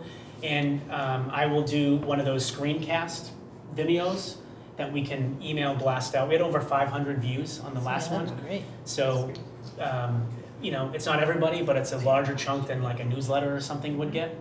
So, and if we can kind of tackle this from all angles, Facebook, Twitter, we'll put it on our webpage. And I think if we can do in-person presentations, the mailing with the explanation, and that kind of electronic explanation, I think we will be able to capture a good chunk of our families. But yeah, we're gonna have to, we definitely have an all-out kind of strategy on how we're gonna get the information out. Perfect, thank you. And I'm sorry, just a question. Is there going to be a formal presentation to staff? Yeah, so principals, FYI, so the data is embargoed to the public, but this principals, I've had one-on-one data meetings with each principal to go over their data and their accountability reports for each individual school. And principals have already come up with plans for how they're sharing their data with their teachers, and some principals have already done that. So this data will be released publicly next week, but the principals and teachers have already been using it. And the lowest performing students, that subgroup, has already been identified. Yes. Right.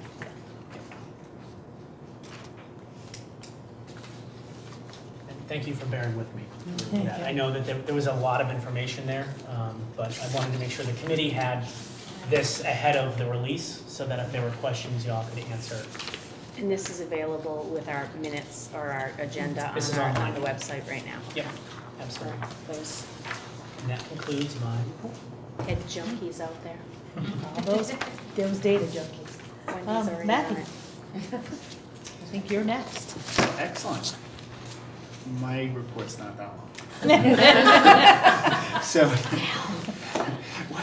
You can have some of Carrie's 3.5 hours. Thank you, Carrie.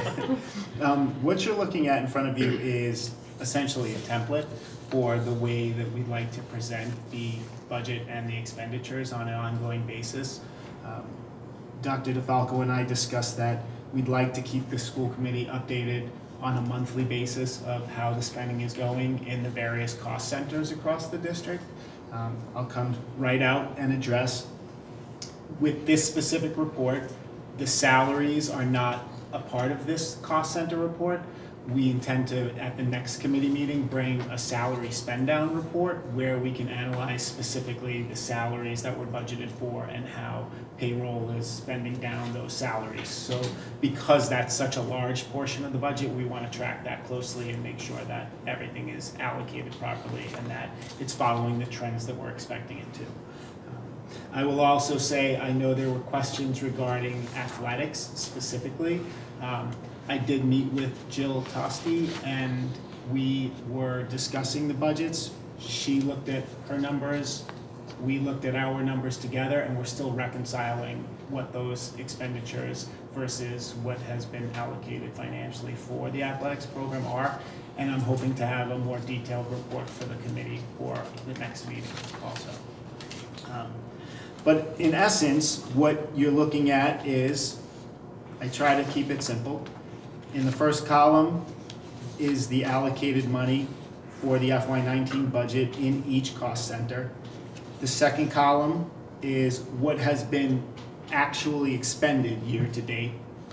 In the third column, there's what's been encumbered year to date. So you may see some very large numbers in that encumbered column. A lot of times when we have custodial expenses, like we know that there's going to be expenses at Staples for a long time and it's going to keep going, they'll submit an open purchase order and it covers essentially almost the entire balance of what was budgeted for that line, and then they continue to draw down from that line. The current available balance is the difference between what's been expended and encumbered from what's budgeted. So that takes into account both what's actually spent and what's encumbered. So that's just what's left that's open. The percent expended, however, does not take into account the encumbered. So the percent expended will give you a much more accurate reading of where we stand at this point in the year with the actual costs. So when we're looking at the budget as we move towards the first quarter or the second half or the third quarter, we can see clearly in the third quarter we'll be hoping that those expenditures are at or below a 75% mark. And then with that information, and Dr. DeFalco and I will be meeting regularly and going over these, not too regularly because he's going to be focused on the teaching and learning. But I'll be bringing to Dr. DeFalco and we'll be discussing projections of where we think things are headed in each cost center and that's when we have to start making decisions of, okay, if we are above our expected costs in this line, where are we going to be moving it from? We can see that maybe we didn't expend everything in in our textbooks line because we held off on a certain purchase, and now we can move that to some instructional supplies in a different bucket. So as of right now, you can see that my forecast hasn't changed from the budget. Right. I haven't taken the liberty of making guesses at this point. Yeah.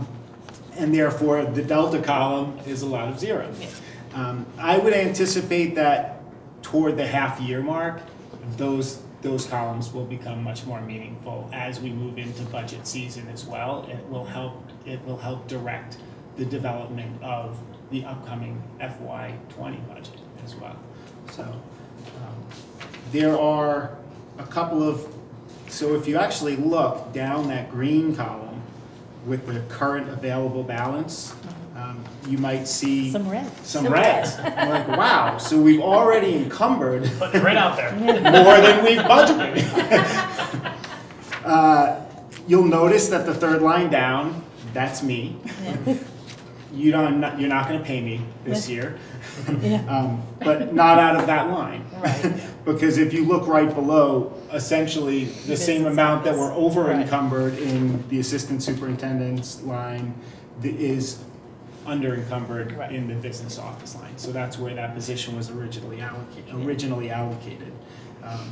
The other one that will stand out if you're looking closely is on the back of the page. What is it? Transportation. Yeah. Nope. Actually, there is a transportation encumbrance that includes that includes both regular transportation, regional, and special education transportation. And what I can say to that is the cherry sheet's been updated. We're looking at new reimbursements for transportation. We've encumbered what we're anticipating the transportation costs to be, but those will be reimbursed both through our regular reimbursement and also through special education circuit breaker reimbursements. I did not list the circuit breaker reimbursement on this sheet because the specific number isn't out just yet. And that's going to be a reimbursement that's allocated across the year. It's allocated quarterly. However, that other glaring red number that you're looking at where we've over encumbered in the non-public programs, the $339,000, I specifically listed underneath the IDEA grant, which we do have the specific number for at this point, which actually came in slightly above what was budgeted for originally. And that money goes directly towards tuitions for other programs. That's what the grant is designated for. So I put that there so that people weren't scared by that big red number.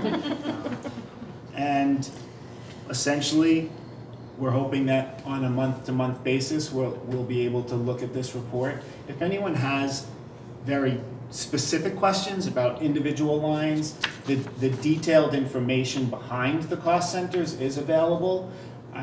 We haven't put it into this sheet because this sheet would then be 170 pages long. But if there are specific questions, then we certainly can extrapolate from the program and make sure that everyone has all the answers that they're looking for. And again, the two drivers we know of the budget are, of course, the cost center. The cost center is listed here, and that's salaries. And so, Mr. Aaronworth has had an opportunity to meet with all of the cost center managers to ensure that, because there were so many budgets going back and forth in the spring, that what we have on our books squares with what the cost center managers have, and we've literally gone in every cost center, line by line by line. I mean, tedious. Did you order the $250 in instructional software? Yes. When did you order? In August. Okay, check. Did you order the $1,400 in textbooks? And so yes, I did. Okay, good. I mean, for every single, and the final frontier is athletics that we need to go back to and reconcile. To answer, I know the question came up last time also about the athletics and how that $180,000 that's listed here clearly seemed unusual.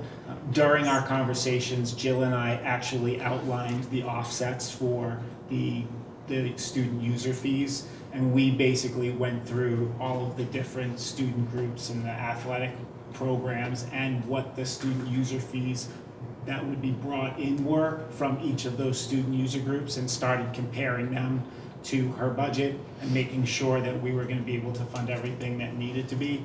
And as I said, we've had a little bit of a breakdown in communication. She's at home with her newborn, so I haven't really been following up really persistently, but we have had some communications, and we're going to be reconciling all of that information and present it again.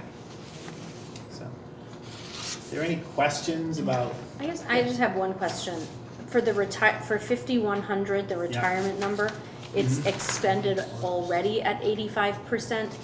How does that work? Yep, there was a large payment that was made to the Worcester Regional Retirement. So it comes up system. front in the school year? It comes up front, yeah. Okay. And there are some numbers that will end up looking really front heavy because, for example, audit fees. You know, the auditors get paid when they do their work in July and August, and that's a big bill. Okay.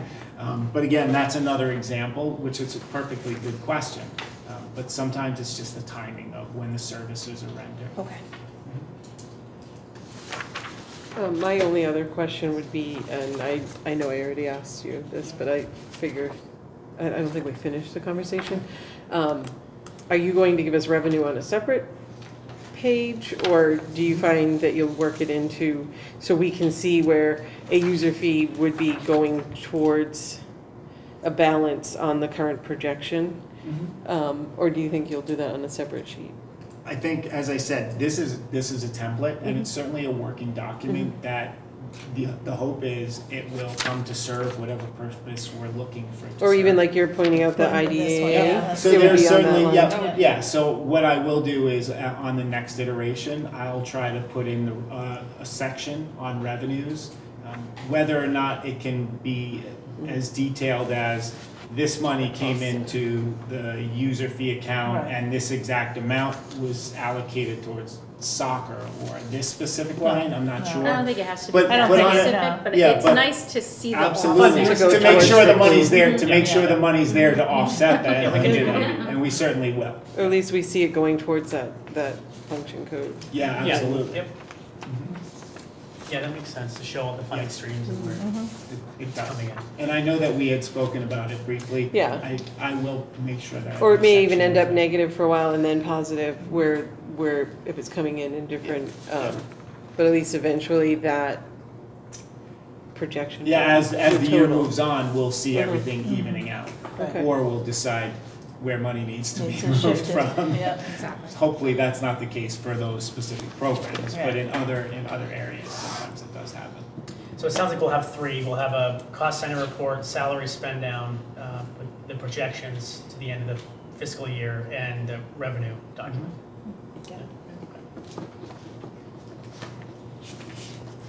So, speaking of money, or lack thereof, we may as well move on to my next report, which is the facilities report. You also have a document that has summarized some of the major facilities issues that have gone on. As the committee knows and the community knows, we've had some unexpected occurrences toward the beginning of this school year that I have to say I want to thank the custodial staff, the families, the entire community for braving through so much of these challenges, because it has been challenging in different respects. We've tried to make sure that the challenge wasn't faced by the students, and I think that was something that the entire community came together and did a wonderful job of. I know it was mentioned specifically regarding the mold earlier, but I can't say it enough for all of the work that people have continued to do to keep our facilities up and running and serving as really warm and healthy places for our kids to learn. So with that, a summary of the expenses is listed here. The One of the unexpected events with regards to the high school was that we were having sewer problems. There was drainage issues and there was some leaching into the fields. The Department of Public Works was working with us and we got the specialists to come in and evaluate our sewer pumping system that's connected to our septic. And apparently we have a dual pumping system and there's always two pumps. One is an emergency pump. Our emergency pump apparently had not been functioning for a while. And then our pump that was supposed to be working failed also. And that was what was causing the backup. Williamson came, that initial expense that you're seeing was for their initial visit and pumping to try to clear out the problem. And then they've since returned. They took one of the pumps with them. They've assessed that it needs a new transducer. I can't tell you what that does on the pump, but it makes it work. And the cost for that is also listed within the approximate $3,000 range. AFM and JFK, both were experiencing some problems with the septic system, and that required initial pumping on both sides, which is that first cost that you see. They also were experiencing some clogging and some actual plumbing issues. I would love to say that it's 100% resolved right now. It's not. We've addressed the problem so that there's not any kind of overflow or water spillage, but they've brought in equipment to do a camera scope of the pipes, and we're trying to identify exactly, excuse me, my children are home alone, my wife is in Chicago, so my son just tried to FaceTime me and tell me about his baseball game. I'm sorry. or when are you coming home? Yeah, that too. Back to the plumbing. Well, they may have learned more about Roto-Rooter than they wanted to know. Yes, I apologize. See, I said I was going to be brief, and I'm turning the Roto-Rooter instruction into the... Can I just ask a question though? This is right now, or this was in the spring? This has. And you're aware of the spring issue with the septic, same building, same. Yeah. So this is new. That was a separate issue. Yeah. It was? Yep. That was a pump. That was a pump issue. This is something different. These bills are all from August. Okay. These are all new issues. Yep. And this is from and one of the things we talked about in the spring was the need for a long-term facilities plan, which we are absolutely going to tackle head on, because this is, both of these issues from the high school and the complex are from kind of kicking the can down the road. Yeah. And it came to head, and we had to do it. So otherwise we would have been in a different situation. Yeah, absolutely. The one saving grace, I don't know how much it's going to save. If you notice on the top, I did specify that these are approximations based on invoices and quotes that we've received, because sometimes we'll get a quote for the work and then they're coming out and doing it piecemeal, but it doesn't end up coming to the full assessment. Sure. So a good example of that would be the first one, that $4,700 from Williamson. I saw an $800 invoice come in, even though we got that $4,700 estimate, but they're still working, so I'm not sure whether or not they'll end up invoicing us the total, and I can keep the committee updated on those costs. And the big ticket item that I'm sure everyone was wondering about was the mold issue at AFM. The remediation and dehumidifier rental came out to approximately $73,000 in cost. That was after Dr. DeFalco and I went back and forth with the company about the initial estimate that we were given, which was in the $50,000 range. And they did end up having to do more work than was anticipated, but in response, they did reduce the bill by about $10,000. So we were very successful in those negotiations. And the air quality assessment was very important to make sure it was safe to get back into the building. The dehumidifier purchase was on our part. There was a rental cost in that first number, but the dehumidifier purchase is now all of the new dehumidifiers that are working in the building. We replaced a number of chairs for the teachers that got bagged and damaged. Not damaged, they were mold. And another number that I threw in was the overtime for the custodians. Again, as much as they were paid, I know that they were putting in hours and hours and evenings and weekends, so. Labor Day weekend, we were scrubbing chairs and desks behind AFM. Yeah. The good news is, if you look at the bottom, there's the subtotal, but that large chunk from the AFM mold situation should be covered by town's insurance. So we're also working with them to make sure that gets picked up on the town side. So that will bring our costs down significantly. And the last piece was we had some trouble with the burner at AFM. The inspector had some concerns that there might be leaks in some spots, and we just had some repairs done, and that certificate just got issued, so everything is up and running. So everything is fine at that point. So your subtotal line we don't know how much of that is district versus town versus, because some are still quotes, some are still, okay. Yeah. Like a 73, 328, 83. That's insurance. That should be. We've been working directly with the town's insurance. The rest of the expenses would all be the school system. Oh. However, it may be slightly lower than what these are. These are some of the estimates, but the invoices might be lower. But based on our cost centers, where is $32,923? Come on. Well, I'll tell you, based on this initial cost center run on the 16th, I don't know that a lot of those invoices were processed Gotcha. yet.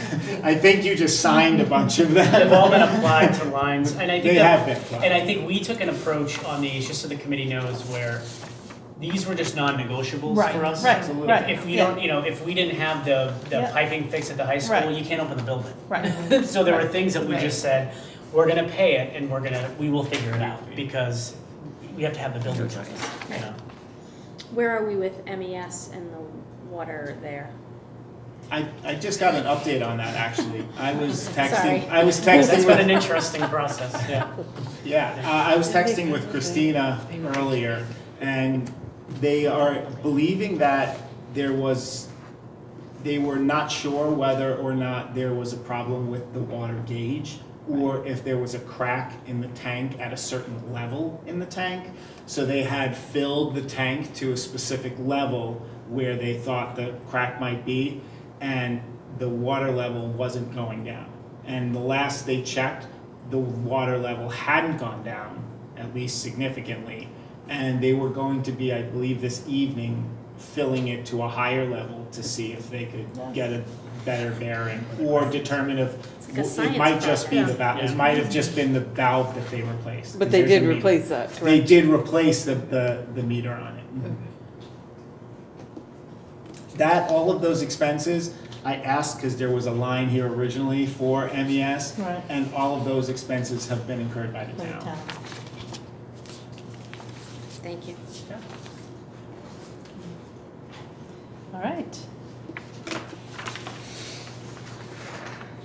You may have noticed, I don't know if it went out today, but for our meeting on the 26th, we did put facilities on our agenda to make sure that we discuss those across both towns and all five schools. So that will be one of our discussion topics at the joint meeting. Okay.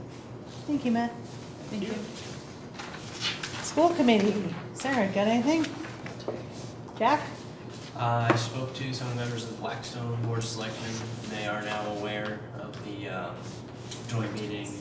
I know that the chairman did attend at least. I don't know any response from the rest of them, but apparently their emails don't get checked super often.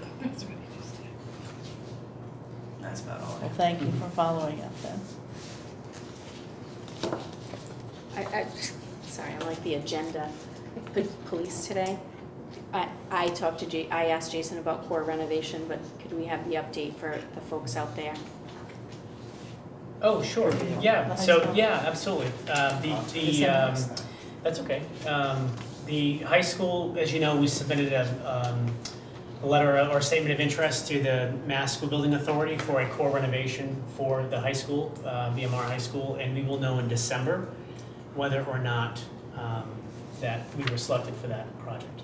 And so part of the joint meeting will also be to discuss that. If we are or if we aren't. That's right. Right, and in that meeting, would we decide things that can't wait? Like, are we gonna have to have those discussions, and do we, I guess? Yeah, I think that, you mean like the big kind of ticket items that Yeah, have to like be if adjusted? we have a list of what is on that core renovations for BMR, and then if we didn't get the grant from MSBA, Right. things still have to be What is our fixed. plan? Like, Yes, what's our capital project. Absolutely. Yeah, we also had on the agenda, long-range budget strategy with that, because I think, one piece feeds the other. Yep, Yep. So absolutely. definitely can address that. Okay. Yeah, I'm glad you mentioned it. All right, thank you. I have nothing tonight.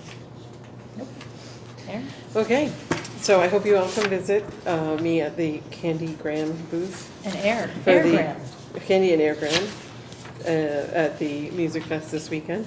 And I definitely also want to say, because I don't think we have another meeting until after homecoming, but we'll probably have a lot of presence at those games as well, and the bonfire, and of course I hope the kids have a great homecoming dance and a safe night for that event. And that's all I have. I have just thank Carrie and Mr. Brackett for joining us tonight and getting us excited for what's to come in this year and in this future and 3 to 5 years and 10 and maybe 22 years as superintendent. Sounds great. Sounds great. I know I look young, but I don't know if I don't let these boyish looks here. Yeah, there you go. Fool you. Our next meeting, although not on here, is our joint meeting on the 26th of September with the 2 Town Board of Selectmen and Finance Committees at the middle school at 6 p.m.